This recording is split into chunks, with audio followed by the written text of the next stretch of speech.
Tell us about the books that you're reading just now, the stuff that you love, or the stuff that tells us about you and who you are. I've been reading a lot of stuff by a guy called Will Storr, and that came about because I was going around Australia and I kept reading stuff over my friend's shoulder. Phil Wang, he's another comedian, and he was reading this Will Storr book called Selfie. I kept reading it over his shoulder and he was getting annoyed, so then I bought my own. So, Fern, give us a wee reading from Selfie. This is my favourite bit, and this sums up the book. One of the dictums that defines our culture is that we can be anything we want to be. To win the neoliberal game, we just have to dream, to put our minds to it, to want it badly enough. This message leaks out to us from seemingly everywhere in our environment. At the cinema, in heartwarming and inspiring stories we read in the news and social media, in advertising, in self-help books, in the classroom, on television.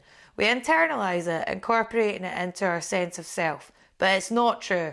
It's the dark lie at the heart of the age of perfectionism. It's the cause of an incalculable quotient of misery. Here's the truth that no million-selling self-help book, motivational speaker or blockbusting screenwriter wants you to know. You're limited, imperfect, and there's nothing you can do about it. To me, that's just massively freeing, hearing that. That's just like, I mean, it's not saying stop trying, but it's just saying there's limits to the perfection that we can achieve. We're being fed this constant barrage of unrealistic expectations. You've got to be this individualistic unit of perfection, with a perfect face, a perfect waist, a perfect holiday, a perfect breakfast. And that's selfie culture. The idea that there is this perfect golden you is simply not true. And the other thing I found interesting about it was the conclusions he comes to at the end is that the idea that we can increase our self-esteem is bullshit.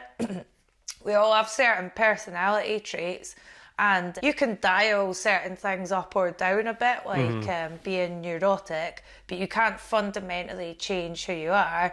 And actually, the reason that I enjoyed the book, I know so much now, was because I was building up to getting diagnosed with Asperger's, and I've been working hard for years to mask and seem normal. And then finding out that you are fundamentally a set of traits and you can't just read a self-help book to fix it, that was really quite freeing. My boyfriend can't believe that I've managed to keep it up for as long as I did, because he thinks I've got a thing called Asperger's. I think, if you want to break up with a woman, just tell her. When was that diagnosis? Like 2 weeks ago or something. Yeah. No, like a month ago. But it'd been a long time coming. I've been on a couple of TV things and people get in touch with me to tell me I have it. And if you don't know what it is, it's a mild form of autism characterised by having no ability to do social niceties. But yeah, it's really freeing to know that you don't just have low self-esteem. Because once you find out you're autistic, you can lean into your best autistic traits. And what are those for you, those traits? Basically, well, every review in my stand-up is always like, brutally honest, painfully blunt, and how like harsh I am. And it always kind of tries to make out that this is something I'm putting on deliberately for the stage rather than my actual personality. So that's one thing. But because I'd made that work for me by doing comedy, that wasn't really the things that got in the way.